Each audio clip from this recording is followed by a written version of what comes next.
In 1998, 12 students from Barton Ridge High vanished during a weekend trek in the hill country. Their campsite was found intact, their food uneaten, their boots still lined up outside their tents, but their footprints stopped, mid-trail, as if the earth had swallowed them whole. For 25 years, no one has solved what happened on the Barton Ridge Trail. Until now. Tonight, we're reopening the case, because disturbing new evidence has surfaced. If you're drawn to the dark corners of true crime and unsolved mysteries, subscribe and stay with us. The wind moved differently on Barton Ridge. Locals said it had a voice, a long, hollow note that shivered through the cedar breaks and limestone cliffs, carrying with it the uneasy feeling that someone, or something, was always following. Most brushed it off as folklore, another rural Texas ghost story. But for the families of 12 missing students, Barton Ridge was no myth. It was a wound that had never closed. Detective Henry Lark still remembered the call. He had been a young officer then, barely 3 years into the force, when dispatch reported a missing persons cluster.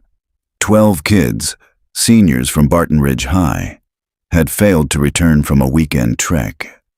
The parents, frantic, had waited in the school gymnasium while officers, park rangers, and volunteers swarmed the trails with dogs, lanterns, and radios. For 3 days, they searched. What they found was stranger than anyone expected. The campsite was undisturbed, almost eerily so. The circle of stones for their fire pit was cold, untouched. Tents stood neatly zipped, with sleeping bags still rolled inside. A stack of untouched trail rations sat in plastic tubs. Beside one tent, a spiral notebook with penciled sketches lay open to a half-finished drawing of cedar trees. But the most unsettling detail lay a quarter-mile down the trail. A set of footprints, 12 pairs, walking in single file, marched across a patch of soft dirt. They continued along the trail until the limestone took over. And then, nothing. The line ended mid-stride, as if all 12 had lifted into the air and vanished. No drag marks, no scattering, no struggle, just absence. At the time, the case spiraled into media frenzy. News vans choked the gravel parking lot at the trailhead. Reporters hounded grieving parents. Theories ran wild.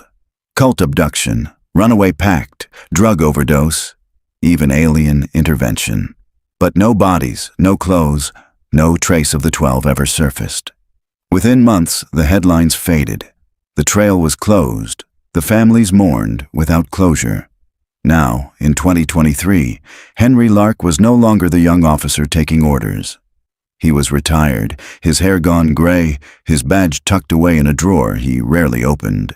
Yet the case had never left him. He kept a cardboard box in his study labeled Barton Ridge. Inside lay photographs of the campsite, police reports with smudged ink, and one cassette tape. An interview with a local rancher who swore he had seen lights near the ridge the night of the disappearance. For 25 years, Henry's life had gone on, but the case had waited. And then, last month, the phone rang. "Detective Lark?" a woman's voice asked. "My name is Emily Santos. I was one of the students on the Barton Ridge trek.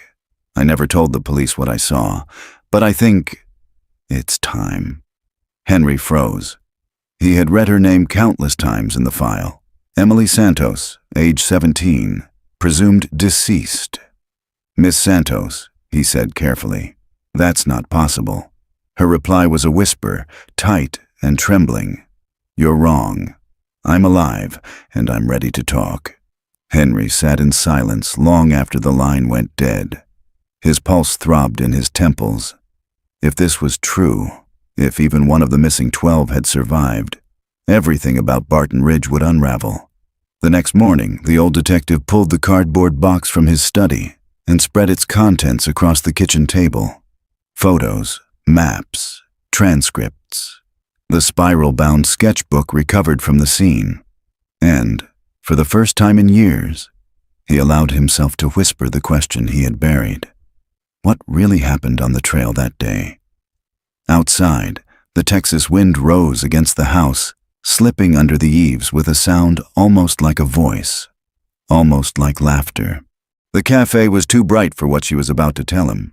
Detective Henry Lark sat across from the woman who called herself Emily Santos, squinting against the fluorescent lights. 25 years of imagining her face as a 17-year-old, dark hair, wide smile from the yearbook photo, had not prepared him for the woman sitting in front of him now. Her hair was cropped close, streaked with premature gray. Her hands shook when she lifted the coffee mug, though her eyes stayed sharp, fixed on him with something between defiance and fear. "You don't believe me," she said flatly. Henry leaned back, folding his arms. "I don't disbelieve you, but you'll understand why I need more than a phone call." Emily gave a humorless laugh. "The world already buried me. You think I don't know what's in those reports? Presumed dead. Body never recovered. I read it all when I was hiding." Her words caught him. "Hiding?" She nodded, lowering her voice. "There are things I couldn't say. Things I saw on the ridge. If I had spoken up, they would have found me too." Just like the others, the air between them thickened. Henry studied her face.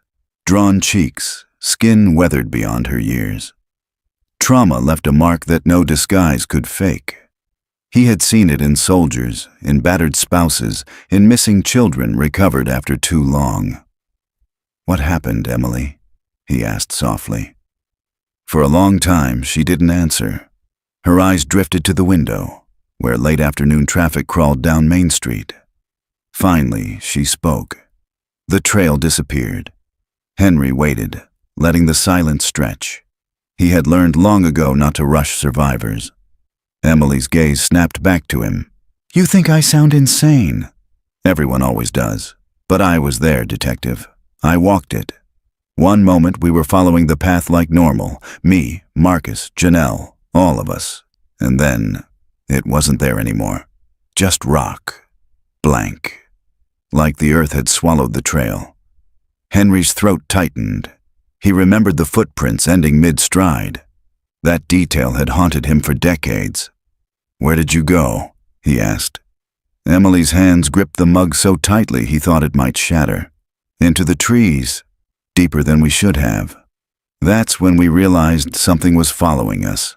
Her voice dropped to a whisper, almost drowned out by the hiss of the espresso machine. "It didn't want all of us." Henry opened his mouth to press, but she held up a trembling hand. "Not here. I'll give you what I can. But you need to understand, if you dig this up again, you'll put more lives at risk. Some things on Barton Ridge don't want to be found." Henry studied her across the table, the way her jaw clenched, the way her shoulders curled inward as though bracing for a blow. If this was a hoax, it was a cruelly convincing one. "Why now?" he asked finally. Emily's eyes filled with something that looked like grief. "Because I found something last week. Buried near the canyon. A shoe, size 6, pink laces. It was Janelle's. I couldn't keep quiet anymore." Henry's pulse kicked. He remembered Janelle Ortiz, varsity runner, braces, dimples in her yearbook photo. Her mother had waited at the search base for days until her knees gave out. "Where's the shoe?" he asked. Emily reached into her canvas bag and slid a Ziploc across the table. Inside lay a mud-caked sneaker, faded almost to gray. But the laces, though frayed, still showed a whisper of pink. Henry touched the plastic. His chest felt heavy, as if the years between 1998 and now had collapsed into a single breath. "Come with me," he said. "We'll take this to the station." Emily's head jerked. "No, not the police. Not yet. You remember what happened the first time. They searched and came back empty. If this gets out too soon, they'll close it again. Or worse, they'll bury it. I need you to look quietly before anyone else knows." Henry hesitated. Retired or not, he was no longer sworn, no longer bound by procedure. But the thought of reopening Barton Ridge alone chilled him. "Emily," he said slowly, If what you're telling me is true, then we're not just looking for evidence. We're walking straight into whatever took those kids." She met his gaze without flinching. "Exactly." The cafe noise receded in his ears. All he could hear was the wind in memory, the way it had moaned through cedar branches as officers packed up their failed search. He exhaled. "Then we start tomorrow." The ridge had changed in 25 years. Henry stood at the old trailhead, boots crunching gravel, staring at the weathered wooden sign that once welcomed hikers. Barton Ridge Trail, 7.3 miles. The sign was cracked now, letters bleached pale. A rusted chain strung across the entrance declared the path closed indefinitely. Weeds and cedar shoots crowded the ground where hikers once lined up for weekend treks. Emily waited beside him, her canvas bag slung over one shoulder. She wore no makeup, no jewelry, nothing that might catch her shine. Her eyes never left the trees. "You're sure about this?" Henry asked. She gave a short nod. "It starts the same way." It always starts the same way. Henry ducked under the chain. The air smelled of limestone and cedar, sharp and dry. For a moment he almost felt like he was back in uniform, walking with the search teams, radio crackling at his belt. They followed the trail for half a mile. Birds rustled overhead. Cicadas shrieked in the late summer heat. The landscape looked ordinary, until it wasn't. "Here," Emily said, stopping suddenly. Henry looked down. The dirt path ended abruptly at a stretch of pale limestone. The change was natural enough. Trails often cut across rock. But what froze him was the memory. He had stood here once before, staring at the exact place where 12 pairs of footprints had stopped. Emily knelt, brushing her fingers across the stone. "This is where it took them." Henry crouched beside her. The surface bore faint depressions, too weathered for detail, but just enough to hint at old weight pressing down. "Footprints," he murmured. "Not just footprints," Emily said. Her voice had gone hollow. "Traces of where we ended." Henry felt the old chill creep back through his bones. 25 years ago, he had told himself the prints were misread, that the trail crews and searchers had trampled the evidence. But now, with Emily's eyes on him, he knew she was right. Something unnatural had happened here. "What did you see after this point?" he asked quietly. Emily stood, scanning the tree line. "Not here. Too open. Come deeper, and I'll tell you." As they stepped off the limestone and into the cedar shadows, Henry felt the air shift. The wind fell away. The cicadas fell silent. For the first time in years, he understood why locals whispered about Barton Ridge, because the silence sounded like waiting. The cedar branches closed in overhead, blotting out the sky. Henry kept his steps measured as he followed Emily deeper into Barton Ridge. Each crunch of gravel under his boots felt like an intrusion, like the land itself was listening. He glanced sideways at her, but she seemed to know the path without hesitation, her eyes forward, jaw set. "You've been back here before," he said. Her lips tightened. "Once, a year after it happened. I thought I could face it, but I barely made it past the ridge before turning back. It was like walking into a mouth ready to swallow me." Henry didn't respond. He knew better than to break survivors' metaphors. They spoke truths facts couldn't capture. The trail twisted downward, hugging the side of a canyon. Limestone walls rose pale and cracked, streaked with black moss. The deeper they went, the quieter it became. Even the cicadas had abandoned this place. At a bend in the trail, Emily stopped. "This is where I first noticed it," she said. Henry scanned the ground. To him, it was just a scatter of rocks and cedar needles. "Noticed what?" She crouched and pointed at the base of a boulder. "The air." It shimmered, like heat above asphalt. Except it wasn't hot that day. Henry crouched too, running his palm just above the rock. The air felt no different to him. "I thought I was imagining it," Emily continued. "But Marcus saw it too." He joked that we'd found a portal. Everyone laughed, and then Janelle said she felt dizzy. Her voice caught on the name. Henry waited, giving her time. She leaned against that boulder, Emily went on, and her nose started bleeding. Not just a little. It poured. That's when we realized something was wrong. But by then, her words trailed off. She pressed her fingers against her temple as though warding off the memory. Henry's mind ticked through possibilities. Carbon monoxide from hidden caves, electromagnetic interference. He had read old case notes about nosebleeds among searchers, dismissed as heat exhaustion. Now the detail gnawed at him. What happened next? He asked. Emily's eyes hardened. The trees moved. Henry frowned. Moved. They shifted. Like they weren't rooted. We turned around and the trail behind us wasn't the same. Branches twisted. Trunks leaned across the path we'd just walked. It was like the woods wanted to hurt us deeper. Her voice shook, but she forced herself to keep speaking. That's when Marcus said we needed to mark our way. He tied strips of his t-shirt to branches, but every time we circled back, the strips were gone, or moved, or doubled. The trail didn't want us leaving. Henry stood, scanning the tree line. All he saw were gnarled cedar limbs, their bark shaggy and gray, their shapes bent by wind and drought. Yet, as he stared, he felt the uneasy illusion she described, like the trees were leaning closer, listening. He cleared his throat. And the others? What did they do? Emily's face crumpled. We argued. Some wanted to press forward, some wanted to camp until daylight, but it was still afternoon. Time was wrong, slipping. By my watch, we were there maybe 3 hours. By the sun, it was already setting. Henry exhaled. Temporal distortion. Another detail the files hadn't mentioned. He opened his notebook and jotted quickly. His handwriting trembled more than he liked. Emily touched his wrist. Writing won't help you here. Her tone wasn't mocking. It was warning. By dusk, they had pushed nearly 2 miles into the ridge. Henry felt sweat soaking his shirt, but the air remained unnaturally cool, as though the canyon breathed differently than the rest of Texas. Emily stopped again, eyes on the ground.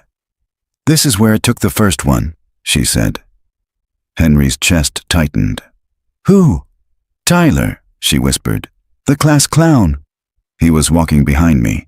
1 second he was cracking a joke about horror movies, the next... She snapped her fingers. Gone. Henry scanned the ground. Limestone, cedar needles, scattered rocks. No crevice large enough to swallow a boy. No blood, no torn fabric, just emptiness. We searched, Emily said. Called his name until our throats were raw. But the trees muffled us. Sound didn't travel. It felt like we were screaming into cloth. Her eyes glistened in the fading light. And then we heard him scream. Not from ahead or behind. From below, Henry's gaze shot to the ground. Limestone, solid, but he remembered sinkholes scattered across the hill country, limestone caverns that opened without warning. You think he fell? Henry said. Emily shook her head sharply. No, it wasn't a fall, it was pulled, like the earth wanted him. Henry stared at the ground until his eyes burned. He wanted to dismiss her words as trauma's distortion, but the files contained whispers of this too. Search dogs refusing to advance, handlers reporting vibrations underfoot. At the time, those details had been omitted from the official report. Too strange, too unbelievable. But Emily was giving them voice. What did you do? Henry asked quietly. Her answer was almost a sob. We kept walking. Night fell fast in the canyon. Henry's flashlight cut a narrow beam through the trees, but every shadow seemed to flinch at the edge of light. Emily walked close, her breath shallow. Why didn't you tell this back then? Henry asked. She turned on him, her expression raw. Would you have believed me? A 17-year-old girl saying the trail disappeared, the ground ate my friend. The trees moved. They would have called me hysterical. Or worse, accused me Henry couldn't argue. Even now, his rational mind rebelled. But his instincts, the ones honed by decades on the force, told him she was describing what she truly experienced. They reached a clearing where the ground dipped into a shallow basin. Henry's beam swept across something pale. He froze. "Emily," he whispered. She followed his light. There, half buried in silt, lay a bone, long, smooth, too large for an animal. Henry crouched, heart hammering. He brushed dirt away. A human femur. Emily gasped. "God, it's them." Henry forced himself to stay steady. One bone doesn't prove, but then his beam caught more. A cluster of bones scattered under cedar needles, ribs, a fragment of skull. The air turned colder. Emily clutched his arm. "We shouldn't have come here." Henry swallowed hard. His notebook trembled in his pocket. For 25 years he had lived with absence, no bodies, no closure. Now the truth lay in front of him, stark and pale under his flashlight. And yet the silence of the canyon felt heavy, as if something unseen had been waiting for them to find this. Henry rose slowly. "We'll mark the location." "Come back with a team." Emily shook her head violently. "No, you bring others here. They won't leave." Her certainty chilled him more than the night air. Somewhere beyond the clearing, the wind rose through the trees, carrying with it a sound that might have been branches rubbing. Or laughter. The forest had smelled different that day. Emily remembered cedar and sweat, the dry crunch of August grass beneath boots, and the sound of 12 teenagers laughing too loudly for the wilderness. She had been the quiet one of the group, her sketchbook tucked under her arm, pencils rattling in the tin she carried. Marcus walked ahead, tall and confident, the unofficial leader. Janelle kept pace beside him, her ponytail bouncing. Behind Emily, Tyler joked about ghosts in the canyon, making exaggerated moans until the teacher's aide, Mr. Parker, told him to cut it out. That was the last time the trail had felt ordinary. Now, sitting cross-legged on the dirt with Henry across from her, flashlight angled down between them. Emily let the memory spill out. "It wasn't supposed to be overnight," she said. "Just a long day trek. 7 miles in, 7 miles out. Mr. Parker promised our parents we'd be back before sunset. We even brought extra water to be safe. No one thought." Her voice faltered. Henry waited. He had long ago learned silence could be more powerful than any question. Emily rubbed her palms against her jeans as though warming them. We passed the limestone flats around noon. That's when the air shimmered. At first, I thought it was heat. But then Janelle's nose started bleeding, and Mr. Parker said we should rest. We sat under the boulders. Tyler pulled out his Walkman. Marcus checked the map. That was when I realized the compass needle wouldn't stop spinning. Henry's eyebrows rose. "You're certain?" "I watched it," she said fiercely. "I was close enough to see the needle quiver, jerk, and then spin until Marcus shut the lid. He told us it was broken. But his hands were shaking. Henry scribbled in his notebook, though his hand trembled. Emily's eyes went distant again. It should have been a warning. But we were 17. Invincible. The canyon felt strange, but strange was exciting. We didn't know we were already inside something that wanted us. The words lingered between them, heavy. By nightfall, back in 1998, the group had grown quieter. Emily remembered the way their flashlights carved weak cones of light through the cedars, how the air seemed thicker, muffling every sound. Even Tyler had stopped joking. "We should camp," Janelle whispered. "We're not finding the trail back." Mr. Parker resisted. He was young, barely 22, and eager not to appear incompetent. No. If we keep moving north, we'll hit the service road. The map's clear, just a few more miles, but the map no longer matched the land. Trails forked where none should. The limestone outcroppings repeated like a loop. When Marcus tied his shirt strips to branches, they returned minutes later to the same markers, only doubled. That was when panic set in, Emily told Henry. We weren't lost. We were trapped. Henry leaned forward, his flashlight beam edging across her face. What about Parker? Did he admit it? He tried, she said softly. But when Tyler vanished, he lost control. He screamed, ran in circles, tore at the dirt. We all did. And then, her voice cracked. She pressed her fists against her eyes until she steadied. Then the ground trembled. Just once. Like something huge had shifted below us, Henry felt his skin crawl. He remembered the rancher's taped interview, the man swearing he heard rumbling under the ridge that night. It had been dismissed as imagination. What did you see? Henry asked carefully. Emily opened her eyes, but they glistened. Nothing. That was the worst part. We never saw what took Tyler, just absence. One moment he was behind me, the next he wasn't. She lowered her gaze, and then his scream came from under our feet. Henry's throat tightened.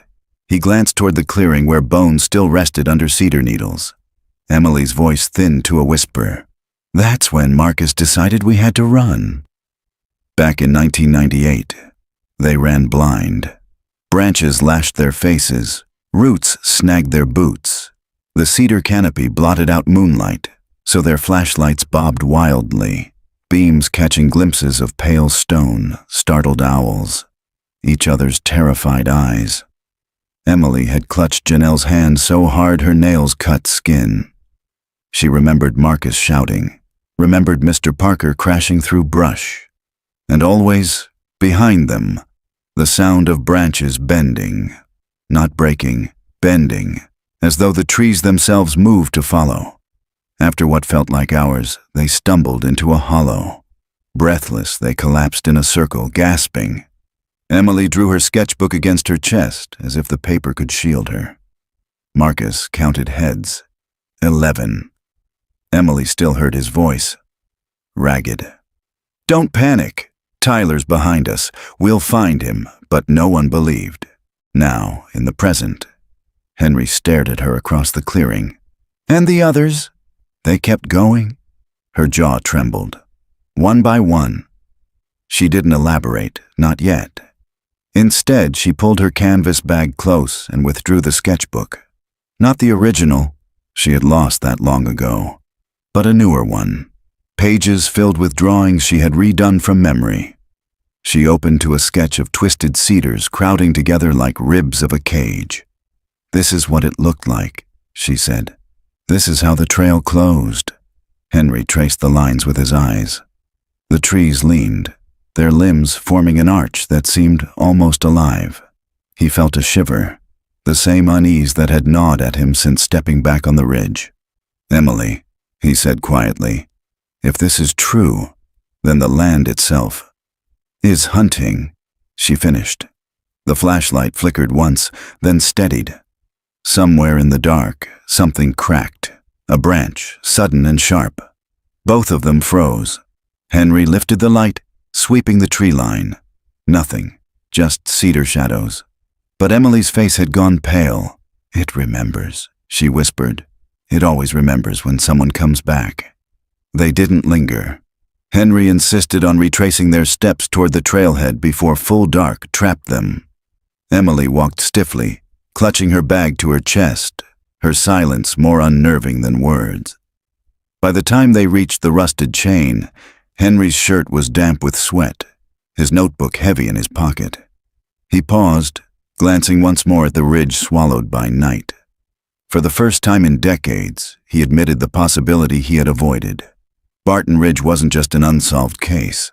It was alive. The motel room smelled of dust and stale air conditioning.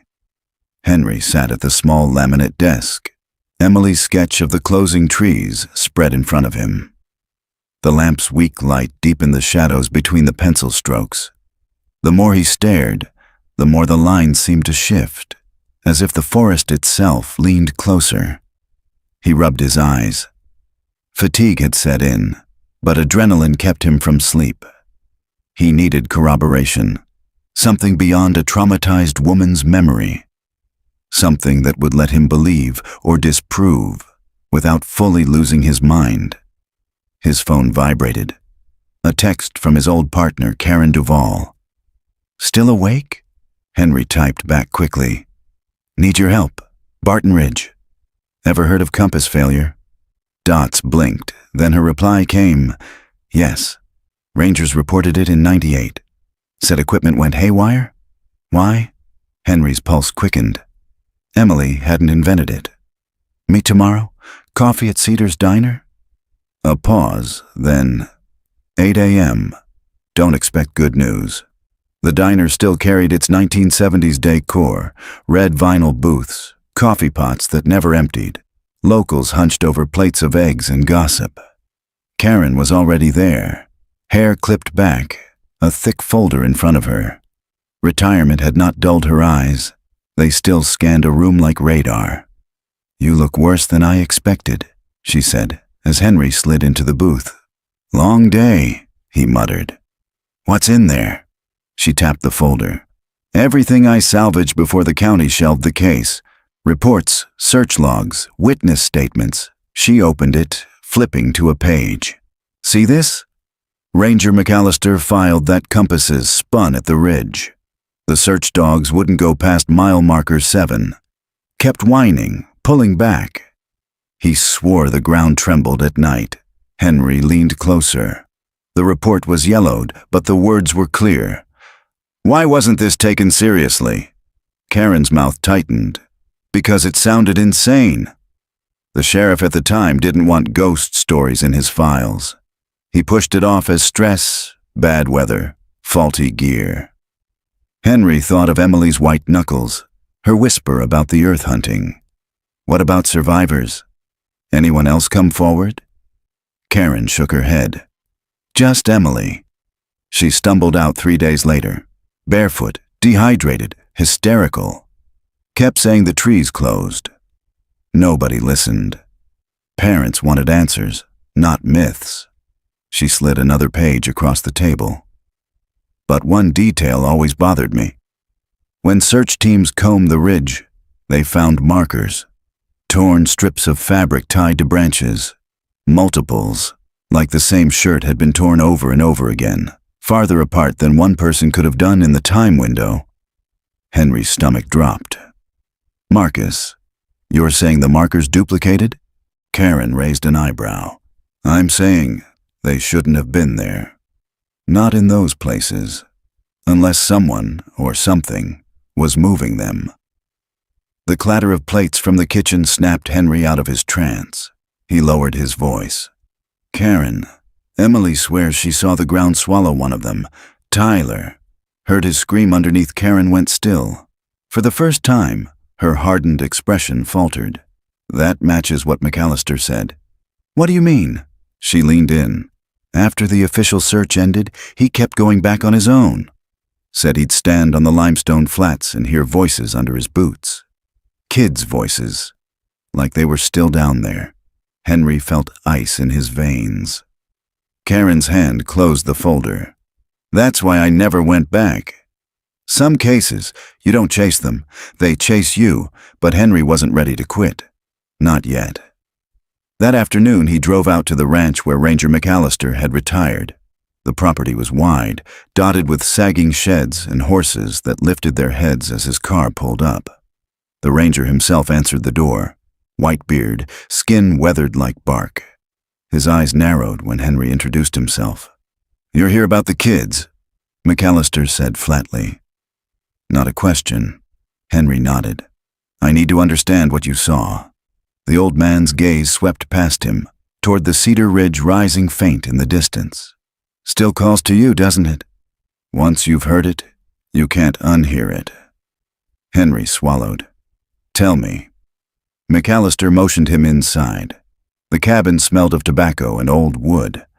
On the mantel sat a row of compasses, each with a cracked glass face, needles frozen askew. I took those out there myself, McAllister said.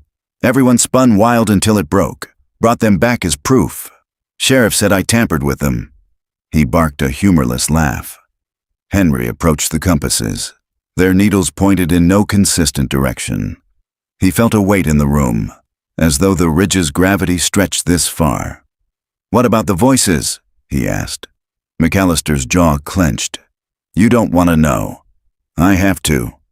For a long moment, the ranger stared into the cold hearth. Then he spoke, voice raw. "I went back the year after, couldn't sleep without hearing them. Took my hound, Daisy. We stood on the flats at midnight, wind was dead still, and then—" his eyes watered. "I heard crying, like a girl calling for her mama. I dropped to my knees, pressed my ear to the rock, clear as day, voices below, begging, screaming, some too faint, like they were farther down. Daisy howled until I dragged her away. Henry's skin prickled. Did you report it? No one believed me the first time." McAllister's hand shook as he lit a cigarette. "After that, I stopped trying." Henry glanced again at the line of broken compasses. "You think they're still there? The kids?" McAllister blew out smoke, eyes hollow. "Not the way you mean." Driving back, Henry gripped the wheel hard.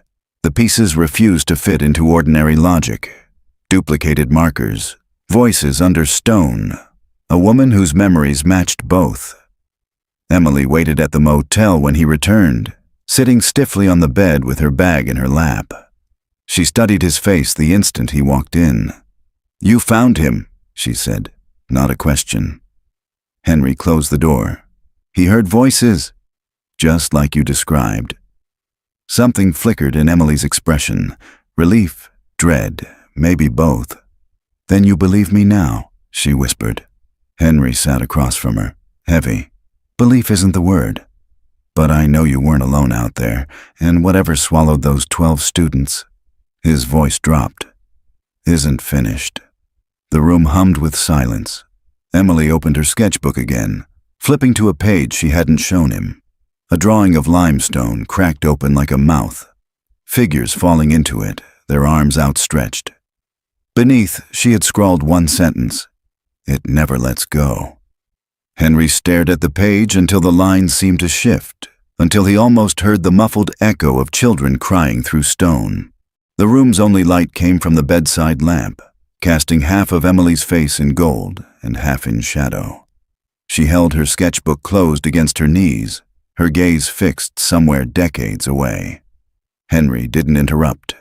He pressed the recorder on his phone, the quiet red light glowing, then leaned back in the chair. Emily exhaled, slow. "You want to know what happened after Tyler?" "After the ground took him," Henry nodded.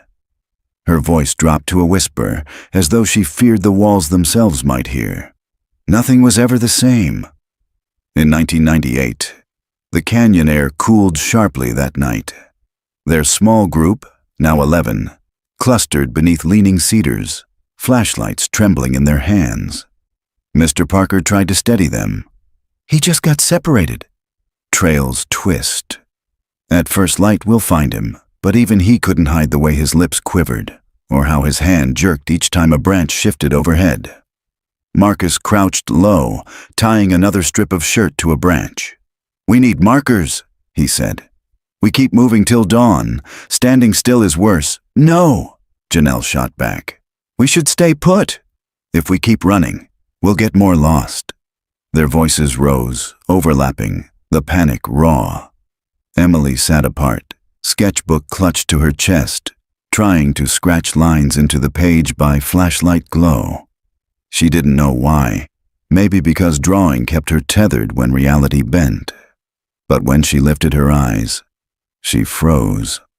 The last strip Marcus had tied, a piece of his plaid shirt, fluttered on the cedar behind them. She was certain they hadn't passed it, yet there it was, swaying gently as if mocking them. She wanted to tell Marcus, to point it out, but the words stuck in her throat. By then the air had begun to hum again, faint at first, like a current through stone. Emily closed her eyes as she spoke to Henry. "That hum, it wasn't sound, not really. It was in our teeth, in our bones. Some of us covered our ears, but it didn't matter. It was inside us. Henry scribbled furiously in his notebook, jaw set. And then, her hands tightened on the sketchbook. Then Jenna disappeared. Jenna, the girl with copper hair and freckles, had been right behind Emily. She had muttered she felt dizzy, that the hum was making her sick. Marcus reached for her elbow. "Stay close," he said. But when Emily blinked, Jenna was gone. Just gone. Her flashlight lay on the ground, beam tilted up into branches that swayed without wind. Janelle screamed. Mr. Parker cursed, tearing through the brush, shouting Jenna's name until his voice cracked. Emily didn't move. She couldn't. She swore the cedar roots where Jenna had stood twitched, curling like fingers pulling back into the soil. 2 in one night, Emily whispered in the present. Tyler under the ground, Jenna into the trees. We didn't say it out loud, but we knew it was different each time. The canyon wasn't killing us the same way. It was choosing. Henry's throat was dry. Choosing what? Emily lifted her gaze, eyes shining. Choosing how to take us. By dawn, 4 of them had vanished. Tyler, Jenna. And before sunrise, Ben and Lacey, boyfriend and girlfriend, inseparable, were simply no longer there when Marcus did another count. Their sleeping bags lay unzipped, still warm. Their shoes gone, as if they had walked out together. Except there were no tracks. The ground around their campsite was undisturbed. Emily remembered Mr. Parker clawing at the dirt in desperation, insisting they must have sleepwalked, must have wandered off.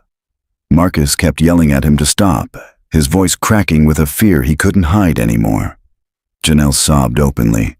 Others stared blankly, shock carving hollows in their faces. And Emily sketched. Hands shaking, she drew the cedar grove with 2 empty sleeping bags at its center. When she looked at it later, the lines seemed wrong. Bent, off balance. The trees in her drawing leaned inward, as if watching. Henry leaned forward. 4 gone in less than 12 hours. And the others? Why didn't you try to run? Leave the ridge? Emily gave a broken laugh. Run where? Every path looped. Every trail we took bent back. The markers multiplied.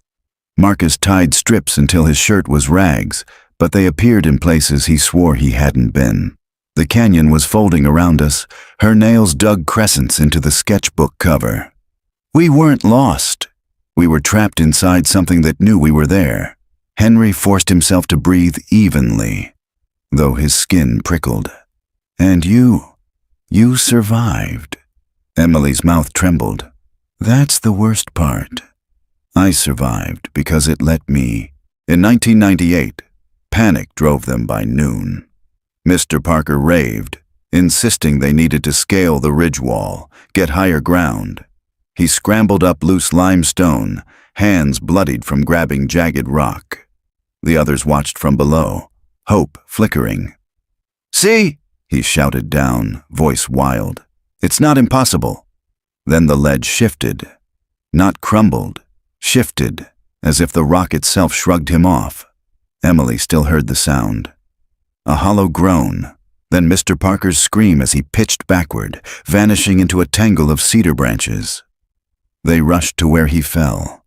Nothing, no body, just broken branches, some still wet with sap.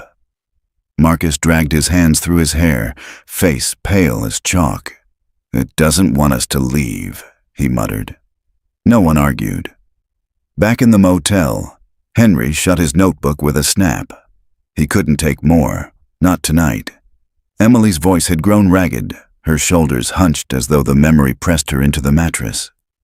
That was 6 gone, she whispered. Half of us, before the second night even came. The recorder's red light blinked, marking every word. Henry switched it off, heart hammering. He had come here chasing a cold case. Now he wondered if he was documenting something still alive. The second night was worse. Emily told Henry this with her eyes fixed on the motel carpet, her voice so low he had to lean forward to catch it. The canyon never slept. It changed after dark, like it was awake, watching us. Henry resisted the urge to ask a dozen questions.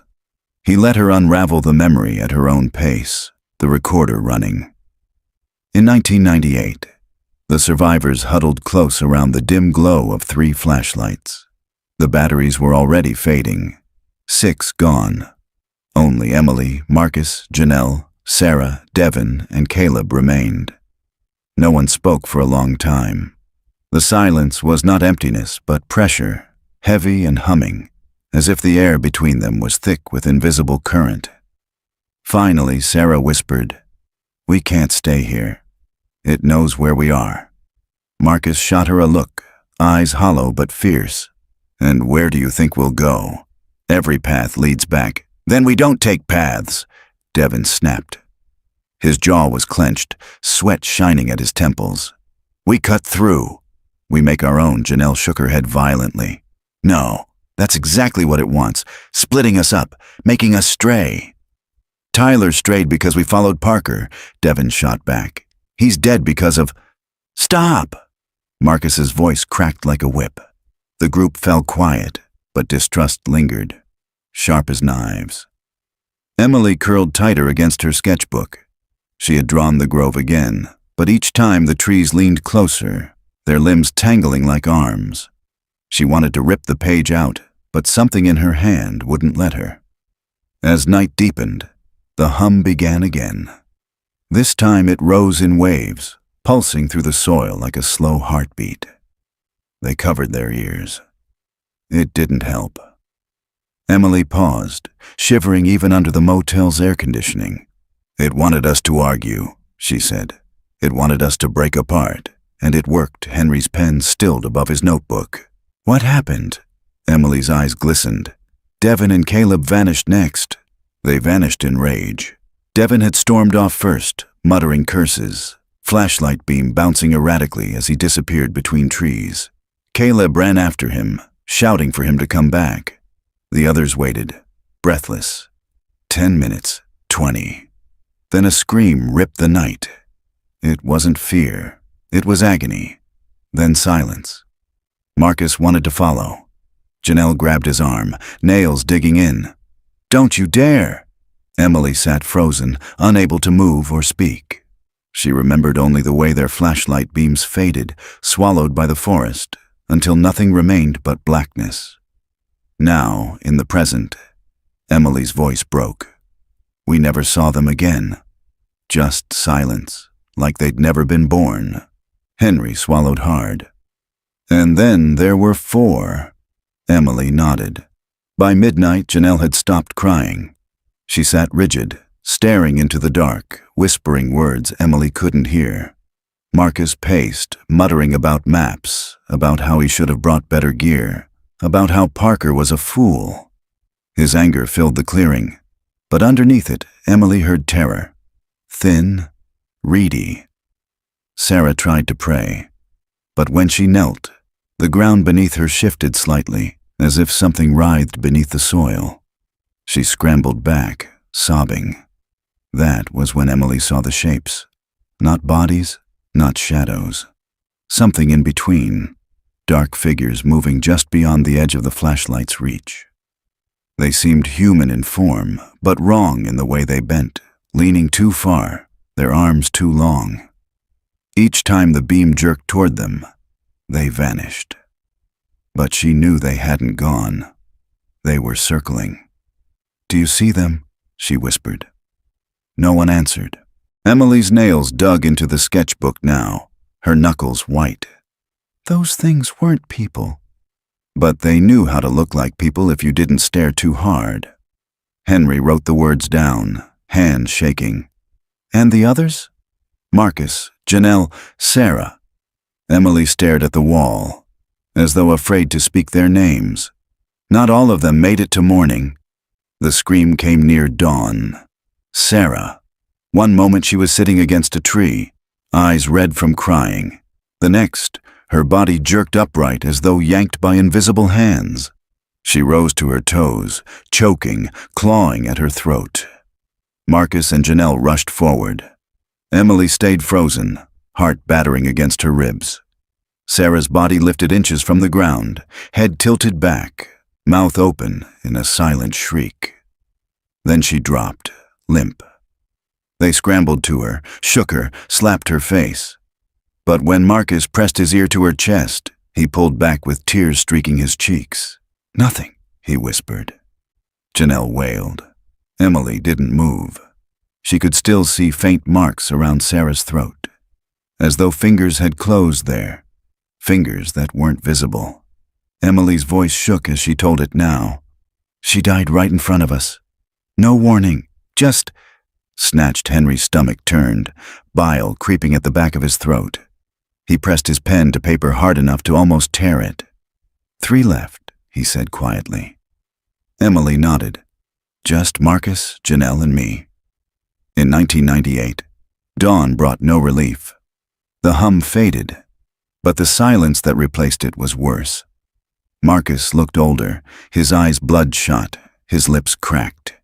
He pulled Janelle close, whispering that he'd get her out, that he'd find a way. She clung to him like he was the last solid thing in the world. Emily sat apart, her sketchbook open to a fresh page. She tried to draw Sarah, but the pencil wouldn't obey. Every time she pressed it to paper, it traced not Sarah's face, but the shape of branches, knotted and curling. When she looked down, she realized the drawing was not hers. The lines were too steady, too purposeful, like someone else had guided her hand. She shut the book with a gasp. Janelle stared at her.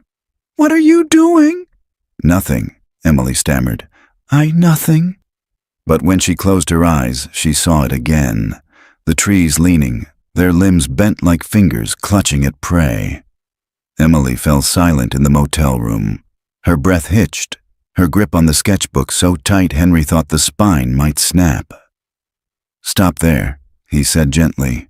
"We can pause." She shook her head. "No, you need the whole story. You need to know why I was the only one left." Her eyes lifted to his, raw and haunted. "It didn't just take them, Henry. It made me watch." Emily's hands shook so badly, she set the sketchbook aside on the motel bed. For the first time since she began speaking, she looked directly at Henry. "You want to know how I survived?" she said, her voice thin. "But the truth is, I didn't survive. Not really.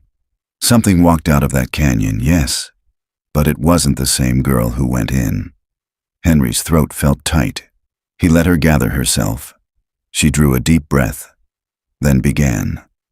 In 1998, the canyon's third dawn broke pale and colorless, as if the sky itself was drained. Only 3 of them remained. Marcus, Janelle, Emily.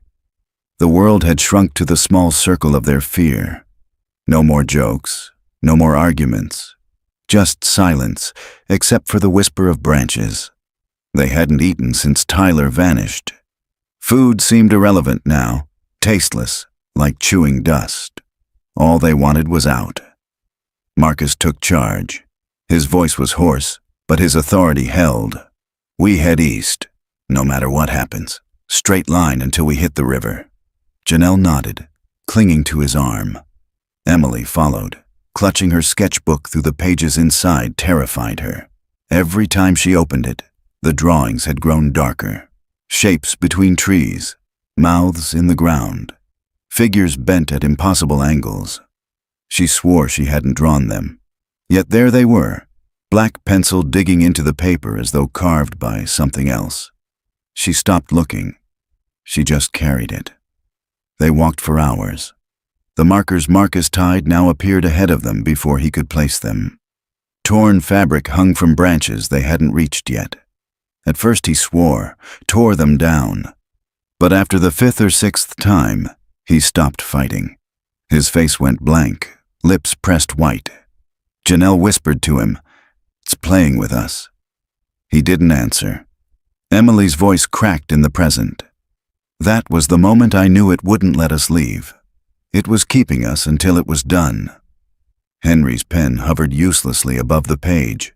He had stopped writing, just listening, each word like a weight in his chest. Near nightfall, they came to the canyon wall. Pale limestone rose sheer, streaked with veins of darker rock. Marcus touched it with both palms. "We climb," he said. His voice was steady but desperate. Janelle shook her head violently. "It killed Parker when he tried." "We don't have a choice," Marcus snapped. Emily stood back, staring at the stone. To her eyes, it shifted faintly. Lines curving, shadows deepening, like the wall wasn't solid, but breathing. But Marcus was already climbing. He hauled himself up with trembling arms, boots scraping. Janelle cried out for him to stop, but he ignored her. Halfway up, his foot slipped. He dangled, cursing. Then the wall moved. Emily swore she saw it. The limestone bulged outward, then cracked like a mouth opening. Marcus's scream tore the air as the rock swallowed him whole. One instant, he was clinging to stone. The next, he was gone. Janelle's shriek echoed through the canyon. She fell to her knees, clawing at the ground. Emily stood frozen, horror rooting her to the spot. The wall smoothed over. No sign of Marcus remained. Emily's voice in the motel dropped to a rasp. The canyon ate him. I saw it close around him, like it had been waiting. Henry rubbed his temple, bile in his throat. He wanted to disbelieve, but her words aligned with everything. McAllister's voices, the vanished footprints, the unnatural silences. "Then it was just you and Janelle," he said quietly. Emily nodded, tears slipping down her cheeks. Janelle broke that night. She wandered in circles, muttering Marcus's name, scratching her arms until they bled. Emily followed her, begging her to sit, to rest. But Janelle only shook her head, hair wild, eyes glassy. Near midnight, the figures returned. Shadows between trees, tall and bending, moving without sound. Emily grabbed Janelle's wrist. "Don't look at them," she begged. "Don't!" But Janelle looked. Her eyes widened, her mouth opened in a soundless scream, and she tore free of Emily's grip. She ran straight into the cedar darkness. Emily chased her, branches clawing her face, but Janelle was fast. Too fast. Her outline flickered between trees like something already fading. Then the shadows closed around her. Emily saw them, long arms, dark limbs, shapes that weren't shapes. They folded around Janelle, and she was gone. The forest went silent. Emily stumbled to her knees, sobbing into her hands. Now she was alone. In the motel, Emily covered her face. "I don't remember how long I lay there. Hours, maybe days. The sketches kept appearing in my book. Drawings of me, alone. Drawings of the canyon with no end. And then, one morning, she dropped her hands. Her eyes were hollow. The trail was just there again, like nothing had ever happened. Sunlight, birds, the sign at the trailhead in the distance. I walked out barefoot, bleeding, starving, and everyone called me crazy. Henry sat frozen. His notebook lay forgotten on his lap. "You never went back," he said finally. Emily shook her head. "Not until now. Not until I found Janelle's shoe buried near the canyon. It wanted me to come back, to finish what it started." She leaned forward, her voice raw. "And now you've seen it too. You felt it, that silence, that waiting." Henry's pulse thudded in his ears. He thought of the bone in the clearing, the broken compasses on McAllister's mantle, the way the trees had seemed to lean closer when he first stepped past the limestone flats. He closed his notebook, his hands trembling. The Barton Ridge case was no longer about finding answers. It was about surviving the questions.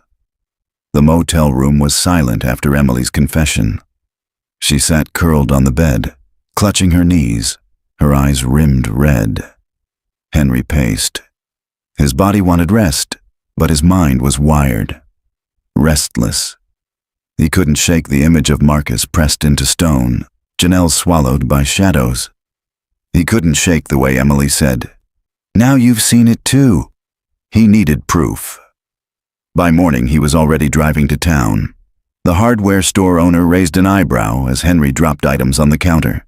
3 compasses, a handheld digital recorder, chalk sticks, and a pack of batteries. "Going hiking?" the man asked. Henry forced a smile. Something like that. On impulse, he added a spool of bright orange surveyor's tape. If the forest twisted trails the way Emily described, he wanted a marker it couldn't easily mimic. Back at the motel, Emily watched him lay out the gear. "You're going back," she said flatly. Henry didn't answer at first. He tested the compasses, each needle aligning neatly north. He clicked the recorder on, hearing the soft hiss of static. He tore strips of tape, sticking them in his pocket. Finally, he said, "I have to see for myself." Her voice sharpened. "That's exactly what it wants." Henry looked at her. Her eyes were wild, but behind the fear was a plea. "If you go back," she whispered, "it won't let you leave." Not like last time. Henry tightened the strap on his watch. "Then I won't go alone. You're coming with me." Her breath caught. For a long time she stared at him. Then she closed her sketchbook, slid it into her bag, and nodded once. The ridge looked different in daylight, yet the same unease seeped through the air. Henry ducked under the rusted chain, recorder clipped to his jacket, compass in hand. Emily followed close behind, silent. Half a mile in, he checked the compass. The needle pointed north. He exhaled. Ordinary, rational.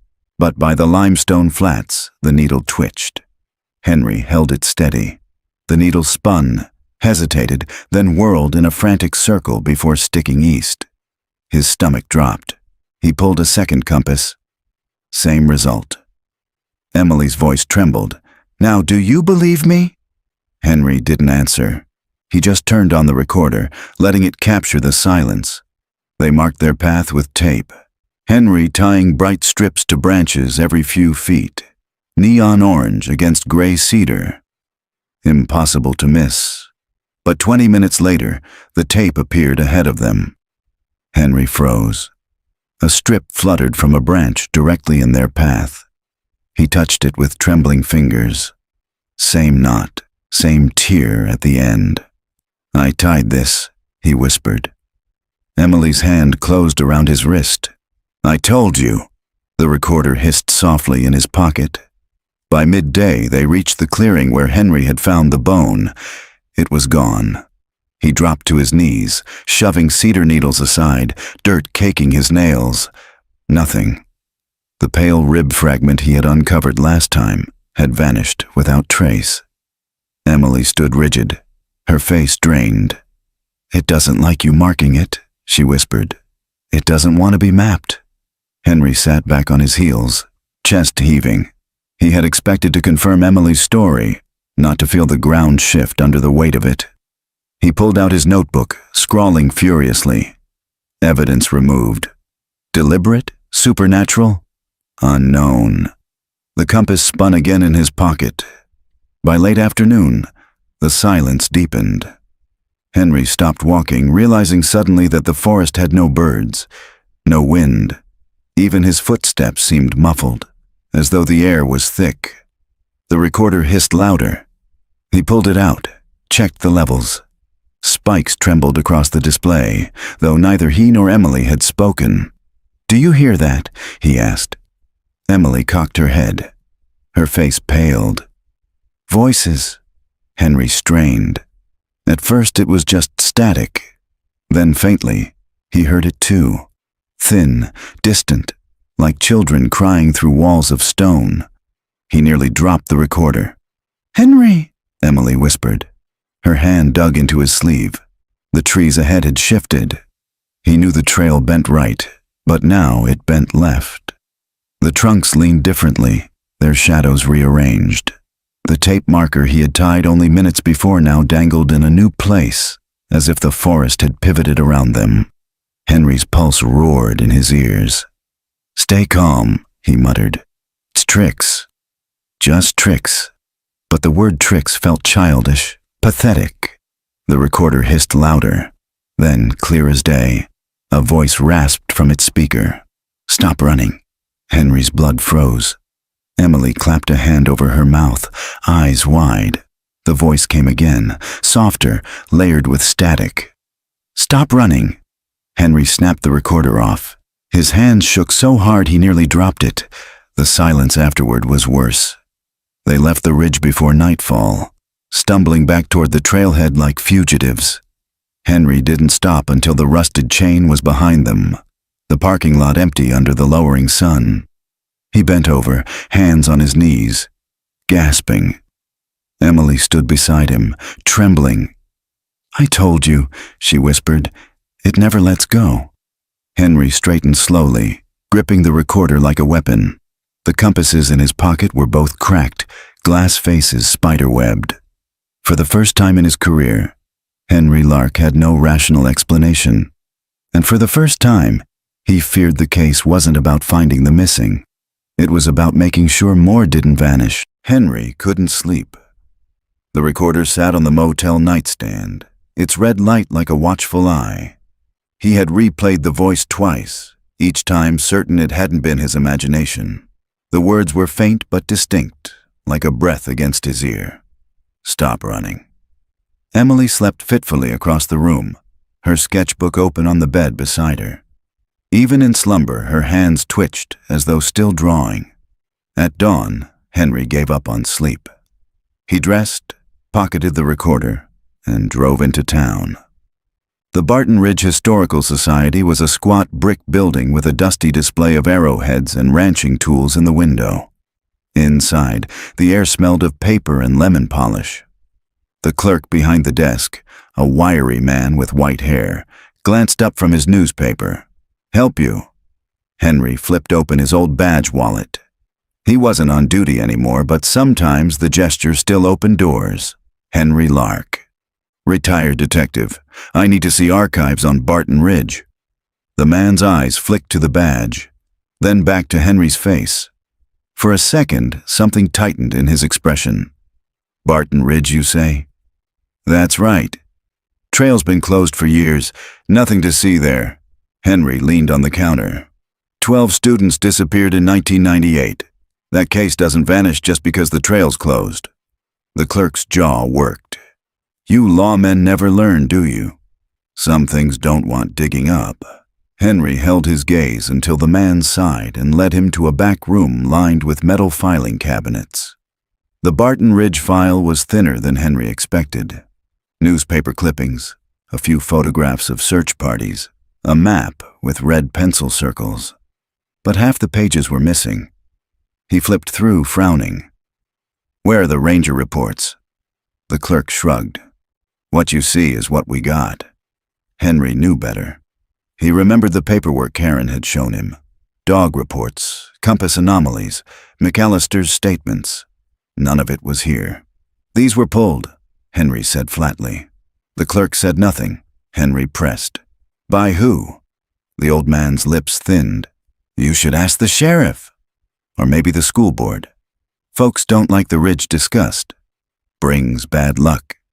Henry slid the folder shut. "Bad luck doesn't erase government records." The clerk's eyes were tired.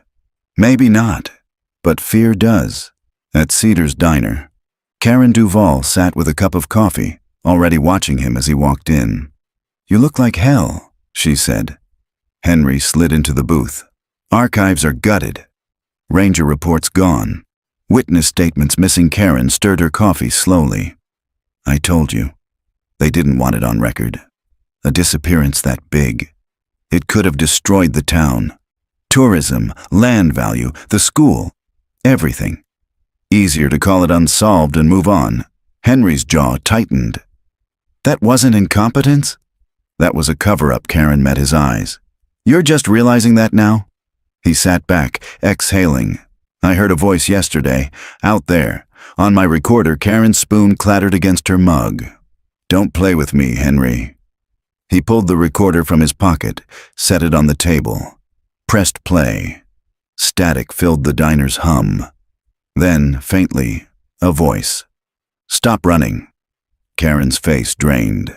She snapped the recorder off, shoved it back toward him. "Turn it off. Don't you dare play that in here." Her hands trembled. Henry had seen her stare down armed suspects without flinching. He had never seen her shake. "What do you know?" he demanded. Karen's eyes darted to the window, then back. McAllister wasn't the only one who heard them. Some of the searchers did too, but they shut up fast after the sheriff warned them. And the families, God, the families wanted closure, not ghost stories. You start telling parents you heard their kids' voices underground, you'll break them all over again. Henry leaned forward. And what about Emily? They left her labeled crazy. Karen's jaw clenched, because believing her meant believing the Ridge wasn't just a place. It was something else, and nobody wanted to admit that. That evening, Henry drove to the edge of town. The Ortiz family's ranch sat quiet, its fence posts leaning, the fields dry. Janelle's mother had waited at the search base until her body gave out. Now she was frail, hair white, eyes watery but sharp. She sat on the porch with a blanket over her knees when Henry approached. "I know you," she said, squinting. "You were one of the young ones." Back when they searched, Henry removed his hat, his throat tight. "Yes, ma'am." Henry Lark. Her gaze lingered on him. Still chasing ghosts, he swallowed. Still chasing answers. She looked out across the field, where dusk gathered in the grass. The answers don't matter. Not anymore. We buried empty boxes, said our goodbyes. That's all we could do. Henry's chest ached. What if I told you? One of them came back. Her head turned slowly. Emily Santos. He blinked. You knew? The old woman gave a bitter laugh. We all knew. But she was half dead, raving. Said the trail moved, said the ground swallowed kids. Sheriff told us she was traumatized, not to listen. Some believed him, some didn't. Didn't matter. She left town. That was the end of it. Her eyes met his, sharp despite the years. You think digging this up will bring them home? It won't. You'll only feed it. Feed what? Her voice dropped to a whisper. The Ridge.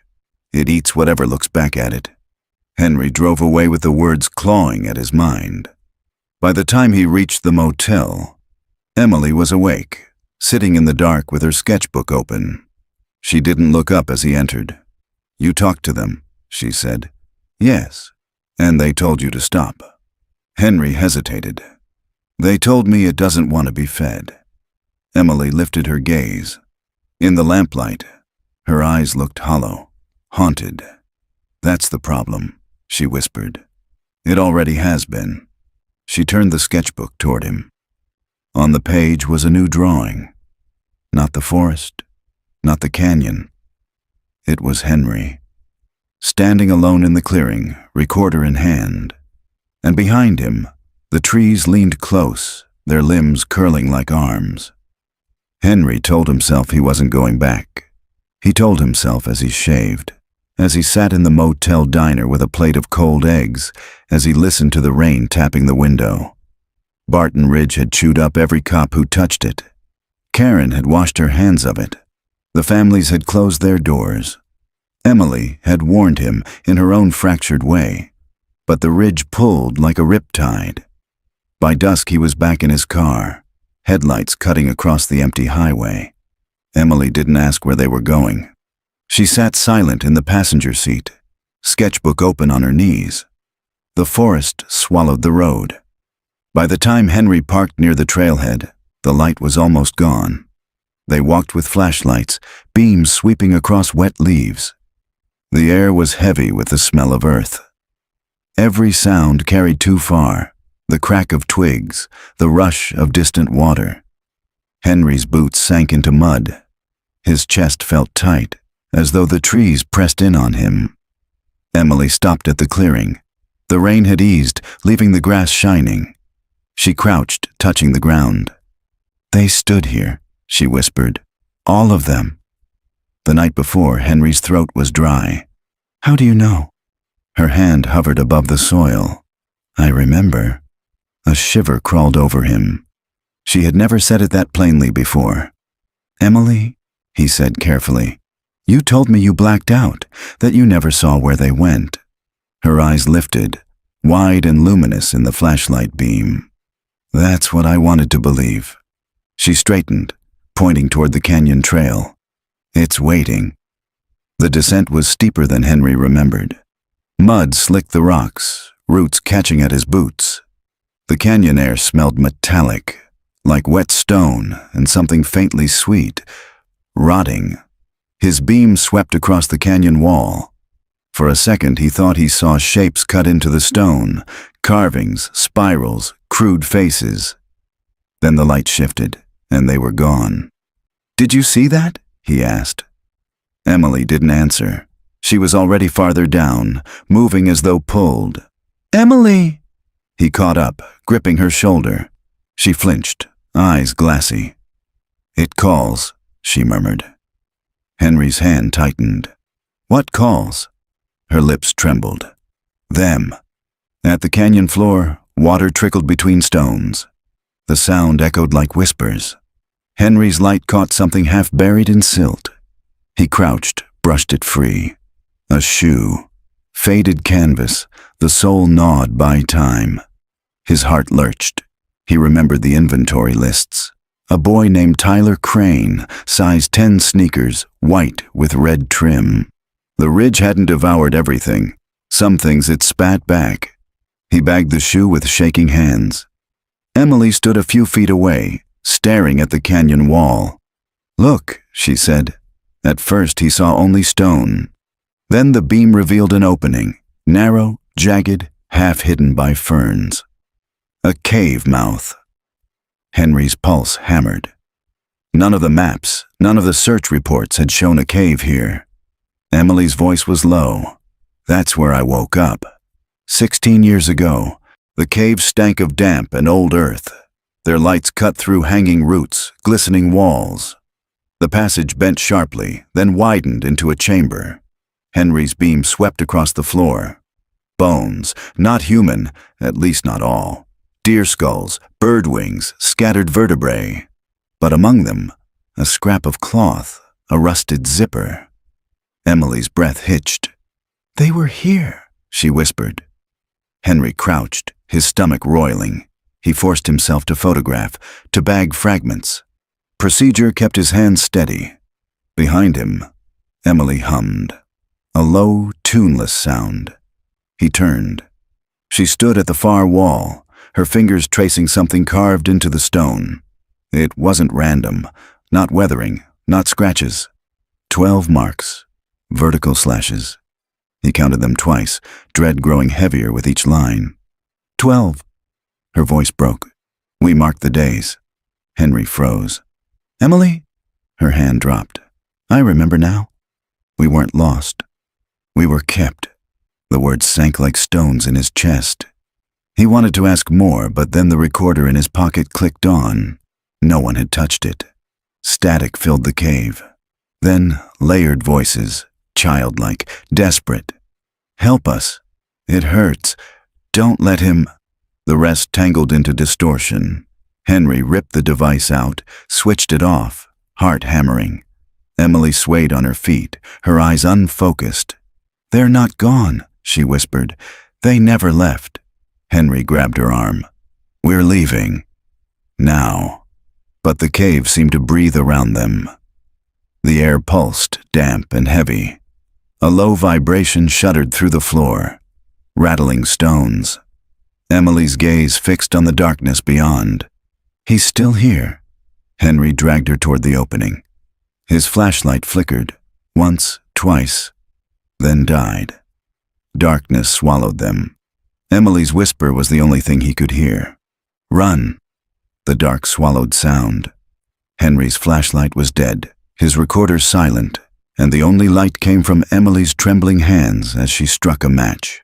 A weak flame flared, throwing monstrous shadows against the cave walls. The walls seemed to breathe. Damp air shifted in and out, like the exhale of something vast. Emily's voice quavered. "He's still here." Henry grabbed her wrist before the match died. "Who?" Her eyes gleamed in the thin light. "The one who kept us. The one who fed the ridge." The flame guttered out. Blind, Henry pressed Emily against the wall, forcing calm into his voice. "We go slow." Hand on the stone. Stay with me." They edged forward, shuffling along the damp passage. Water dripped rhythmically, echoing like footsteps. Then, another sound. Behind them. Soft dragging. Henry froze.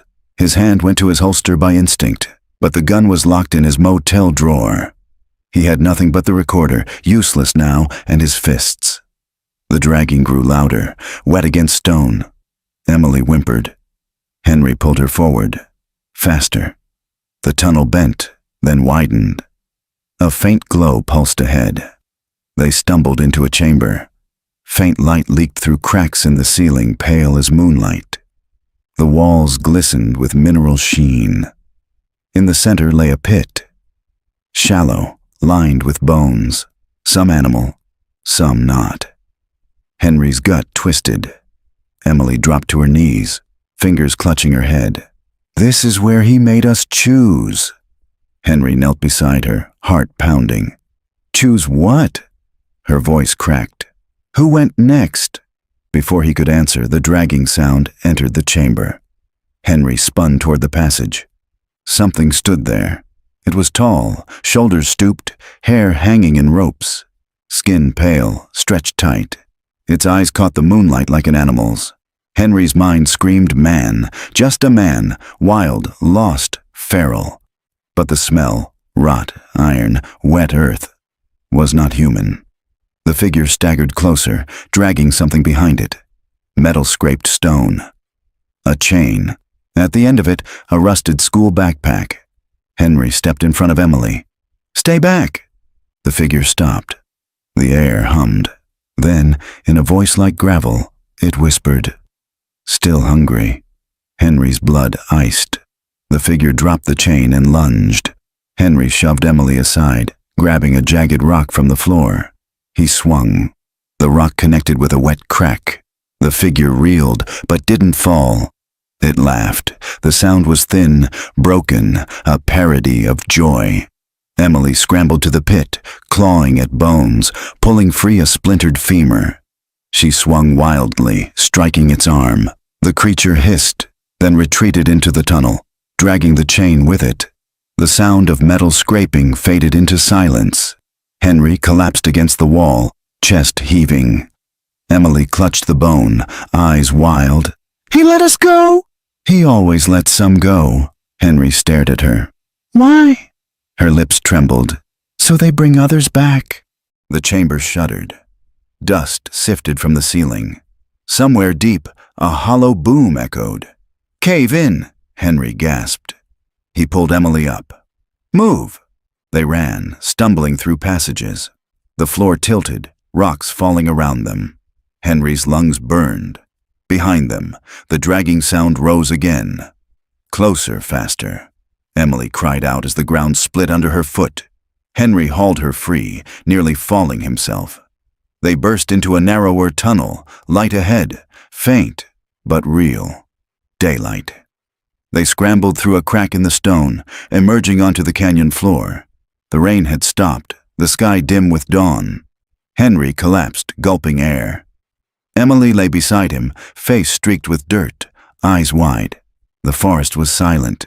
No birds, no wind. Henry forced himself up. "We need to tell Karen." "The sheriff." Someone. Emily shook her head violently. "No, they'll bury it again. They'll say we imagined it. They always do." He grabbed her shoulders.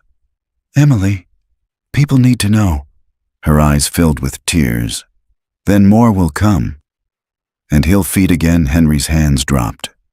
The truth settled like stone. She wasn't wrong. The ridge hadn't just killed, it had tended its hunger. And now Henry had seen it, heard it, fought it. That meant it knew him too. They limped back to the trailhead in silence. The car waited, dew slick, ordinary. But Henry felt the canyon's breath behind him, a weight that wouldn't leave. As he slid into the driver's seat, he caught his reflection in the rearview mirror. For a heartbeat, it wasn't his face staring back. It was the pale figure from the cave, mouth open, smiling. The sheriff's office smelled of coffee and mildew. Henry sat across from Sheriff Blaine, the recorder on the desk between them. Karen stood near the door, arms crossed, her jaw tight. Emily sat in the corner, her sketchbook clutched to her chest like armor. Blaine hadn't touched the recorder. He leaned back in his chair, eyes narrowed. "You're telling me you went back into Barton Ridge at night, without permission, and found—" He waved a hand, searching for the word. "A cave?" Henry's voice was flat. "Not just a cave. A pit, bones, a shoe." And Blaine's brow furrowed. "Him?" Henry stared at him. "You know damn well what I mean." The sheriff's silence was an answer in itself. Karen stepped forward. "Enough, Blaine!" The reports were scrubbed. I saw the originals.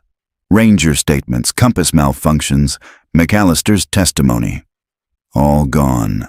Someone made sure it looked like bad luck instead of what it was. Blaine's lips tightened. "That case ruined lives.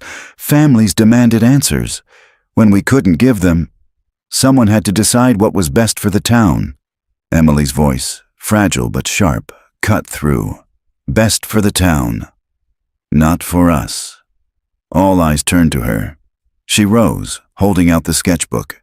Pages flipped beneath her trembling hands, drawings of the cave, the marks on the wall, the pale figure. She shoved it onto the desk. "I remembered," she whispered. "We weren't lost. We were kept. And when I got out, you called me crazy." Blaine's face flushed. He didn't look at the sketches. "You were 8 years old. You didn't know what you saw." Her voice rose, trembling with rage. "I knew enough to know it wasn't nothing."